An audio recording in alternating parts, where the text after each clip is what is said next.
Namaskar and welcome to our series on entrepreneurship in the hospitality sector. To live, we need food, and some may say food aggregators too, particularly after the COVID pandemic. Our topic of discussion today is food aggregators, boon or bane. And joining me to discuss more on this topic are four young entrepreneurs. Please welcome Prateek Kumar, Ayush Singh, Prakshi Heda, and Archit Jain. Welcome, everyone. Prateek, let me begin by asking you, you run a food startup called Norfest. So help our viewers understand, what is this concept of food aggregators all about? All right, Amit. First of all, thank you very much for having me on the panel. Good evening, everyone.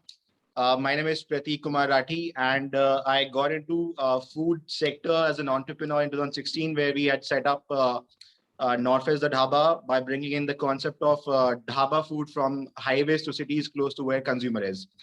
So as for the benefit of our viewers, food aggregator basically is nothing but the concept involves three pillars. One is restaurants who supply food. The other is a customer who orders food. And aggregator is nothing but a platform where the customers meet restaurants. So this is the entire concept of food aggregator. So before 2016, the whole industry was non-existent completely. It's just a recent phenomena as early as in the last 5 years that this kind of industry has come, where companies have started using technology to provide consumer convenience by providing them food at their doorstep. So this is all about food aggregator, and this all done with the help of what the word we keep on hearing every day. It's called gig economy. So the riders that you see on the streets. So this is done with the help of them who picks up food from the restaurants and delivers it to customers. Absolutely. So Prakshi, given it's a recent phenomena, would you say there are two factors that have really pushed the concept of food aggregators? One is technology, as Prateek says, click of the button and the customer can order food. And second, would you say it's also COVID impact? Given the lockdown and the quarantine, we couldn't go out, so somebody had to deliver food.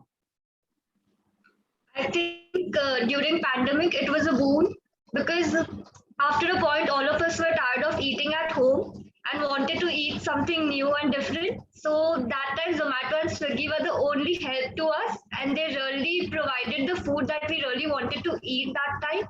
So I think COVID really impacted the whole business because without COVID, everyone else wanted to move out and eat because they wanted to experience that place. But one because of the COVID, when the person wasn't able to go out, Zomato was the only help and the God or the savior to us.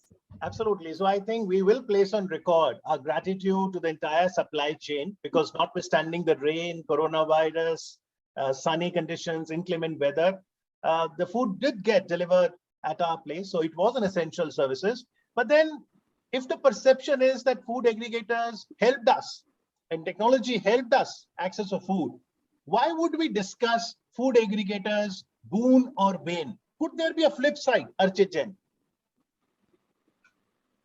So, as with most things, or rather, I would say all things, there is always a good and a bad, always a positive and a negative. With food aggregators in particular, we've talked about the positives that despite the conditions, despite the situation outside, they still provide service and they still get food to us, which is obviously very important. But on the other side, we to know about how all of this convenience really going to lead us down a path of complete laziness, where everything is just available to us sitting at home. It sort of started with online shopping, but now it is everything, be it getting your house cleaned, be it getting anything like that. And another thing why we are discussing why it's a bane is because other than just the consumer, other than just the final customer, it also negatively impacts the restaurants that are partnered with the food aggregator. They charge very high commissions. Sometimes they can completely cut off a service because of rain or something like that, where the last mile delivery people are not available. So the restaurant may be just business that night. Okay. So are you saying, given that food aggregators business has grown over the last 2-3 years for sure, is there any regulation also in terms of what commission a food aggregator could perhaps charge the restaurant? Right. So in terms of numbers, the food aggregators charge about 24% to the restaurants.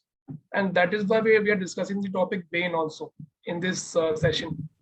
So as customers, we know Swiggy and Zomato as food aggregators in India. With a click of a button, you can place your order, get your order delivered at your home just by sitting at your home very, very comfortably. But on the flip side, the restaurants, we know they are facing problems because these big companies which become so that are launching IPOs as well. They actually have a big control over the entire market. You can call it duopoly. These two companies have the entire share of the market.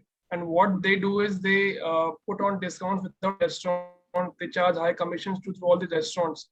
And that is why the restaurants are not really happy with these aggregators, and that is the bane of part in the session today. Okay.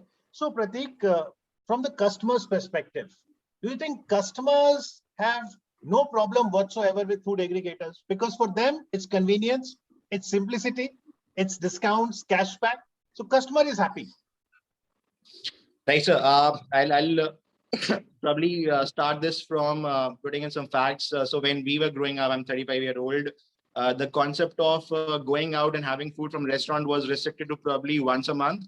And now when we see, the families have become nuclear with double income, no kids, or double income with kids, the number of time when a customer eats from outside, whether they go out or in, the food comes to their home, has increased from once a month to once a week. So that's like 4-time increase, 4 to 6 times a month.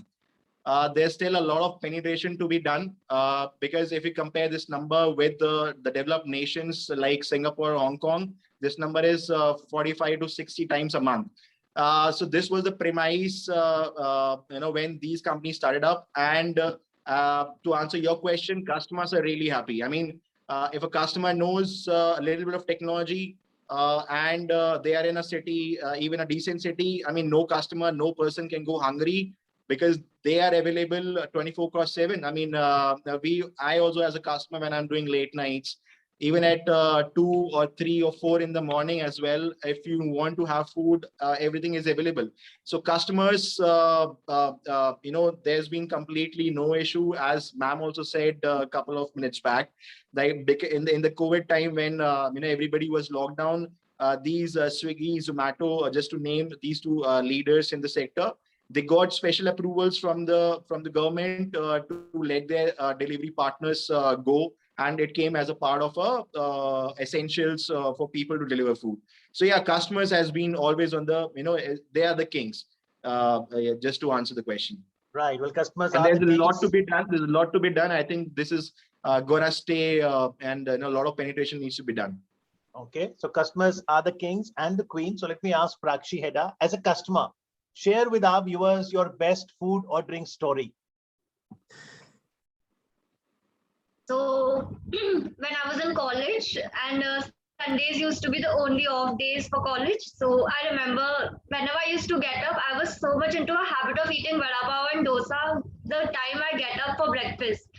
So every Sunday I used to order the same food from the same restaurant every Sunday, and that is my favorite memory that any food aggregator has created for me in Bombay, and I love it. But do you think, Archit, that with the food aggregators and all these food apps, like Prateek was saying, the average number of times we are ordering has increased, and that could perhaps also lead to overeating? Yes, sir, I agree with that. I think similarly as Mr. Prateek said, I was also growing up, going out was maybe even maybe twice a month if there was some celebration or some parties or something.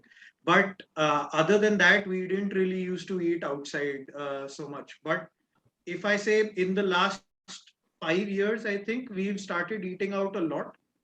And as a result, I can only speak for myself and my family. I think we have started to sort of indulge in a little overeating, where we also tour a little more, because we are like, we're getting it home, it'll stay in the fridge. Maybe we'll eat it tomorrow. And that also leads to a lot of wastage, not just food waste, but also plastic waste, also all of these packing materials that are getting wasted. Yes. So, of course, it has increased our want to eat, but it has also increased this sort of waste that we're creating and sort of negatively impacting the world around us. But are you saying, do you think food aggregators also understand the customer psychology very well? Just an hour or 2 hours before dinner at 6:30 pops up the notification. 11:30, 12 before the lunch pops up the notification. And beautiful branding. Be independent in August, eat outside. Do you think people fall for all of this? So I completely agree with your point. I think with the recent Zomato IPO, what people are saying it's a company loss, but they fail to understand that Zomato is a gold mine because they have the customer data. They can anytime, any day open their own restaurant because they know exactly what Archit Jain orders in Gurgaon, sitting at his home in the comfort of his home. What time, what cuisine does he order? So they have so much customer data that they can really be a competition to the restaurant itself. And coming to your point, sir, I think that is the point. Have so much customer data that they can personalize your own notification tabs. Marketing they do is completely personalized to you, and it basically click on it and end up ordering. I have seen many people and myself. I end up scrolling on Swiggy, Zomato just to check out offers and end up ordering. So I think it's become a part of our lives right now. And once a company becomes a habit of a customer, then you are a customer for life. So, So I think that is what these companies. what can we do so that we don't get tempted? Maybe we just put it to the cart and then close the food app. I think these food aggregators have made it so easy and so quick that all of us can't resist it. Even when I'm sitting alone and like I have nothing to do, the favorite thing that I do, instead of scrolling my Instagram, I scroll my Zomato or Swiggy for like one hour. And then I get tempted to do something or the other. So it is very difficult. So Prateek, help our viewers. Do you think that food aggregators have got access to a lot of customer data and behavior? How do we handle that privacy issue of the customer? I mean, privacy issue of the customer is a difficult question in this. How do we handle the privacy issue of the customer? Yeah, I mean, absolutely. Data is the new gold. Data is the new gold, as and they have access to a lot of data. I mean, I won't be able to comment on the privacy. I think we are too much exposed, not just in Zomato and Swiggy. We are too much exposed everywhere. I mean, like whatever we do is being tracked by a lot of other different companies. I mean, forget about the food. I mean, so that this requires a different debate altogether. Absolutely. But talking about the positives, Archit, clearly there is benefit to the customer. So the B2C part is clear. As a customer, I have the convenience. I don't have to spend money on petrol. I don't have to go out, no parking issues, and I will have access to range of foods in the area. But help our viewers understand business to business. If a new restaurant comes, that new restaurant also gets good visibility because of the food aggregators. Right. So imagine if a new restaurant does pop up somewhere where there are a lot of other restaurants, established ones that people know about, people go to. You won't really prefer to go to this restaurant that's new, where you want to experiment with things. You would want to go to a comfortable place where you know what you want to order, where you know. But the same thing if flipped over and you see it on your phone, where you see, oh my God, there's a new restaurant. So you have that feeling that you want to try this. And they have made it so easy for newer players to be visible, that you just have to pay a minimal amount to the food aggregator, and they put your banner up, or they put up your restaurant in the front of the app. So as soon as opens the app in that locality, in that area, they will see that thing. And also for smaller restaurants, it is such a gift, because they don't have to worry about hiring delivery personnel. It has actually given rise to the cloud kitchen format, where you don't even worry about seating and ambience and running all of the time and all of that extra expense. You just have to have a kitchen, and you have to be able to accept orders and dispatch orders, and that is it. So for a small businessman, or for a person who may not have that large of a budget, Swiggy, Zomato has or larger aggregators, food aggregators as a whole, have sort of given them such a great platform to start their business and to really excel. So Prateek, when did you start Norfest? How was the journey in last few years? And did you ever consider aligning with a food aggregator to expand the reach of your food business? Absolutely, a nice question. So we started in 2016. So when we started, Swiggy had not even born, and Zomato was existing only as a listing and discovery platform. So we used to do our own deliveries, and we were in talking terms when so Swiggy, Zomato had even discounted this entire concept of delivering at that point of time. Only when Swiggy made a couple of rounds, and they became a little big in their zone in southern part of India, Zomato did come back, saying that, okay, fine, let's just get into this kind of business also. So we did align with them initially, and at that point of time, there were a lot of issues, because these companies were also trying to understand they were in the discovery phase, how to align themselves with the restaurants. So at that point of time, I think both the parties were coercing each other. Both the parties, restaurants as well as these platforms, wanted to come together to help each other, because we as a restaurant wanted to increase our reach to deliver food. Because if we have our own delivery boys, there are a lot of challenges attached with it. Delivery boys, first of all, if you give them scooter, two-wheeler, they have a lot of challans. They don't go with the rules and all. And you need to have a lot of delivery boys to meet the demand, which comes together at time of lunches or dinner. So we wanted to have somebody who can take care of the delivery, and they wanted to have restaurants. So they were talking to restaurants by saying that if you add us, or you add yourself on our platform, your probably sales would increase 20 or 25%, from whatever you're doing. So it was a win-win situation for both the parties. Probably that was the starting point with these, discount platforms, where they were coercing restaurants to come, to later charge them with the exorbitant fees. Now it has come to a level that even the Restaurant Association, which represents all the Indian restaurants, called NRAIA, everybody is at loggerheads with the duopoly nature of the industry, where two giants are basically acting as a gatekeepers of the industry. As my friend was talking about, that it's very good that new restaurant have a platform to promote themselves, but this is what they want. This is what the duopoly nature of the industry want.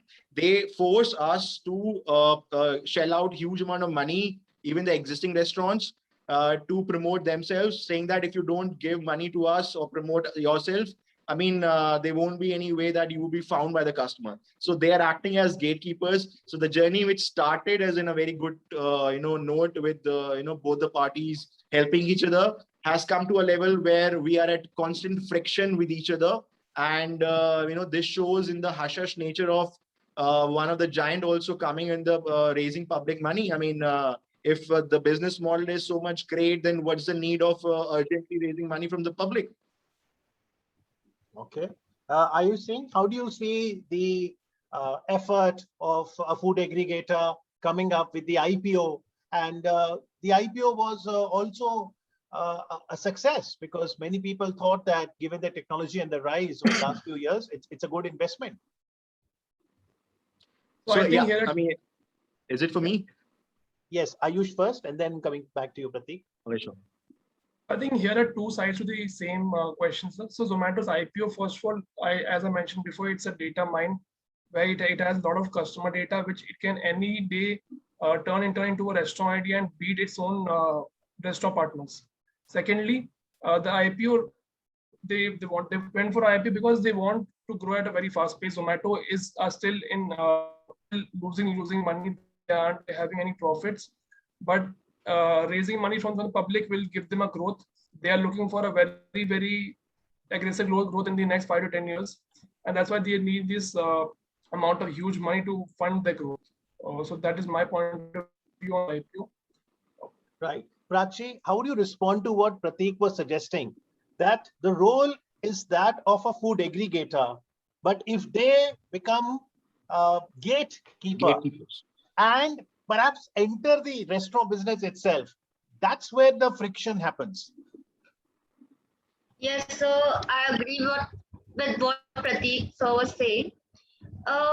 Zomato, we have started looking it in this way because of the pandemic situation, I guess, because the revenue has become less largely because of the pandemic and everything was shutting down. The economy was really suffering. But if you see Zomato, food aggregators were always helping the new person to grow or anyone. Even if we see they were doing CSR activities also during pandemic, like they were providing groceries and other essential needs, whatever necessities that were required. No other aggregator was doing it. And I think any food aggregator is not stopping others to participate in the market. It's just that they have started a very long time back and new people are joining it. So when new people get into a competition and think that they can really compete with such large aggregators, I think it's a wrong thinking. They should also give that business a little bit time and they might grow in a different way or they might be better than them. So Yeah. So Arjit, what's the competition space like? We hear about Zomato, Swiggy, Food Panda. Is there space for more players to come? Will that ensure a level playing field and a healthy competition? So I feel like there is some space for new players to come, but they will really have to revolutionize or sort of build something completely different to what the already existing players are doing. Because otherwise, if they provide the same service and maybe even smaller discounts because they would be a smaller company in the beginning, I don't think people would be willing to switch over to a newer company than something they're already sort of sunk in. Okay. And Prateek, we did see that food aggregators did try some innovations. Now, it's not just that they provide easy access to food. They also have a service where you can come to know of new food joints in the area. And particularly during COVID, they were able to address specific needs. And they come up with innovations like, catering to the old age people, the elderly. Swiggy came up with something called a Swiggy Genie. So if you want to, ensure that food reaches to some of the vulnerable population. So do you think that maybe the services will also be enlarged for a food aggregator? See, sir, there's a basic nature of a startup. When you're in a startup phase, you have to keep on trying the various things because you can't be just dependent upon one line of business. That's what Zomato also did when they were just in the listing and discovery platform. They pivoted to the delivery platform also when they saw Swiggy. So that's a basic nature of a startup. When you've invested a lot of invested money, you have access to a lot of liquidity. You have to keep on trying so that you don't miss out on the new opportunity. So nothing great. First of all, that was not a CSR activity that Swiggy and Zomato did by delivering grocery and all. That was a part of their plan, to tap on something during the COVID time. So nothing great when they're saying Swiggy Genie did the delivery or on demand and all. So I would say, I mean, that's how they have to perform. I mean, to tap on the new avenues of making money. They can't be just dependent being so big on just one line of business. Right. Also, Ayush Singh, what about the typical Golgappe wala, Ready wala? Would they also get the benefit of technology, or are they hidden from being mapped?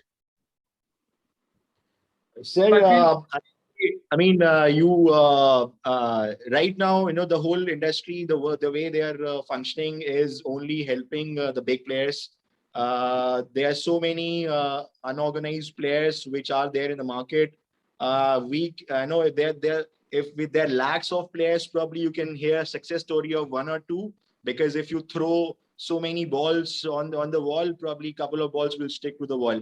So, I mean, there are a lot of failure stories which you don't understand. Unorganized market will be completely wiped off, and there will only be organized players with multiple branches. Brands would only exist in the future if this is the way this keeps on going, because 30% of commission, I mean, it's like equal to paying rent in a high-end mall. Even, in your normal restaurant mats also, the rentals have to be the ceiling of the rental has to be somewhere around 15 to 18%. Right now you're giving a commission of 30%, which is equal to rental, even if you're running a cloud kitchen. Even if you're running a cloud kitchen, 30% of the commission is equal to 2 times of the rentals that you are supposed to give. So, I mean, if you put a normal math, it's not sustainable for the unorganized players. Okay. But it's good to have a couple of, probably you may have few stories here and there, but sustainability factor is not there with the unorganized sector. Okay. Ayush Singh, is the food aggregator primarily helping the cloud kitchen business, or food aggregator also helps the dine-in restaurant business? Sir, right now, the way the entire situation is, food aggregator, when they started up, they were saying that they would help the entire industry. I mean, customer, because of the convenience, and restaurants to enhance their sale. Without even restaurant, which was doing 100% dine-in sales, or their own delivery, where they were doing 15% of their entire sale as their own delivery. When these delivery platforms came, they took up first of all 15% of the delivery.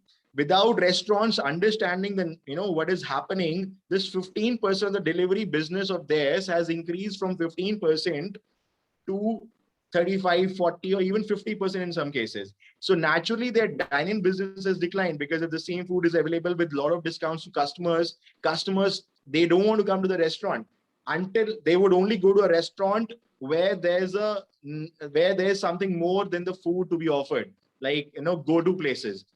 Just for the food, people have access to deep discountings by these platforms, and they would just call for the food at their places. So yeah, I mean, so the chemistry or the nature of the business with which they came has completely changed now. Okay, very important points you mentioned, Prateek. Let me go to the other panelists now to get their views on everything that you've said.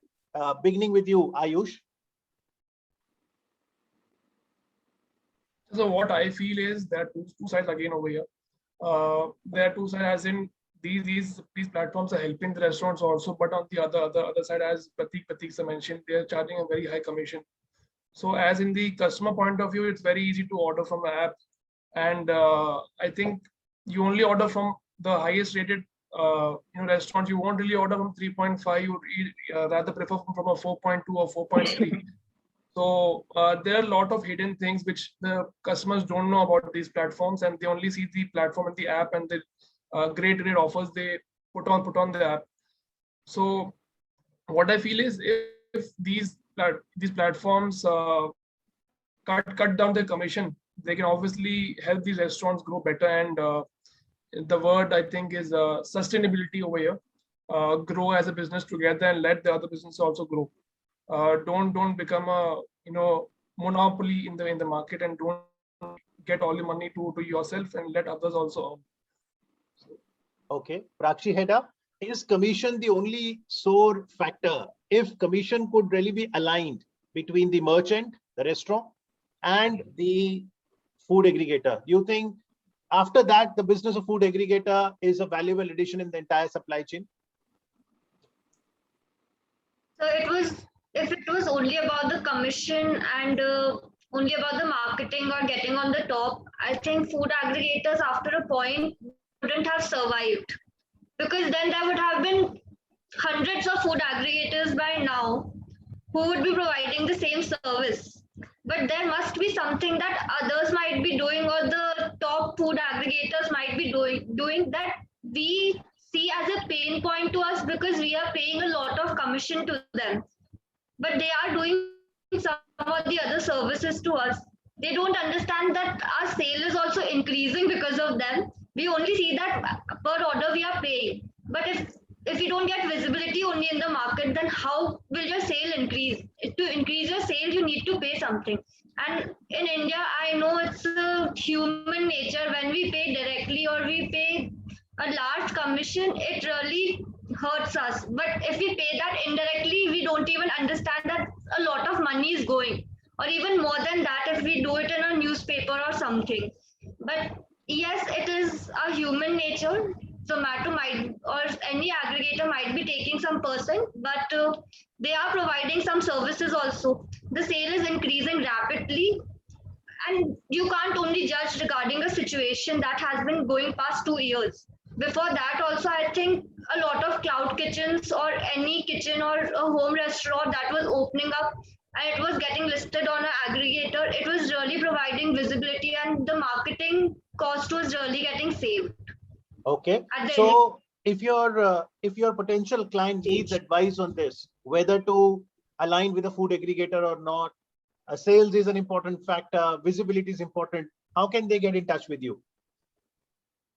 To reach out to us, you can always mail us at abstractthinkers@gmail.com. We would always be ready to help you out.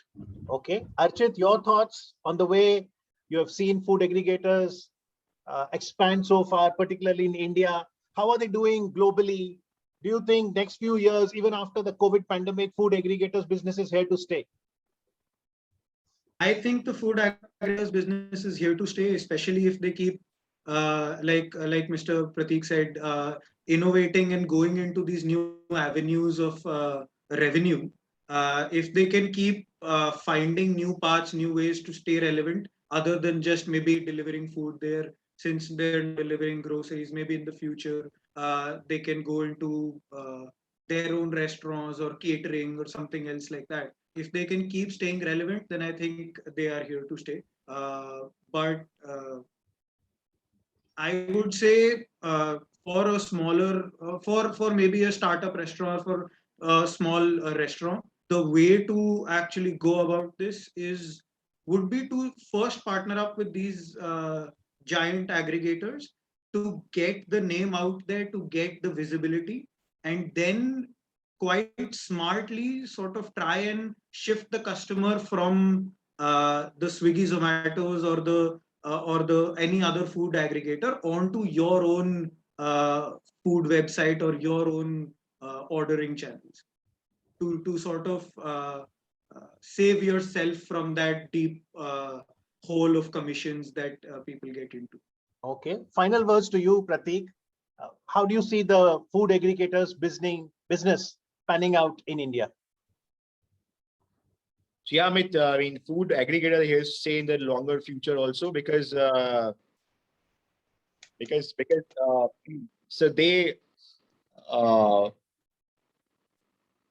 are definitely, you know, whatever I have said probably as a restaurant industry guy, and whatever I hear from the other peers of mine who run various restaurants, there are a lot of contention with the food aggregators, but that's a very basic nature of any business. These are all issues which can be talked on, because so far we haven't come on board with them, sat on the table and talked about the issues and all. It's all only via the media that we as a restaurant industry reaches out to the Zomato and Swiggy, and they also come out to us. So the moment we iron out issues on the commissions and the various ways that the money is extracted from the restaurants, if these things are sorted out, customer has already accepted, and it's a the way even the IPO of Zomato was celebrated. I would say celebrated. I think this gives a very nice answer for the future of the industry. And it's just a couple of issues which needs to be ironed out. And I think the mandate is already out. They are here to stay. Okay, one final Hello. question. It's not about the aggregators. It is just about food. So Prakshi, Yeah. is it true that when you talk about food, you feel hungry? Yes.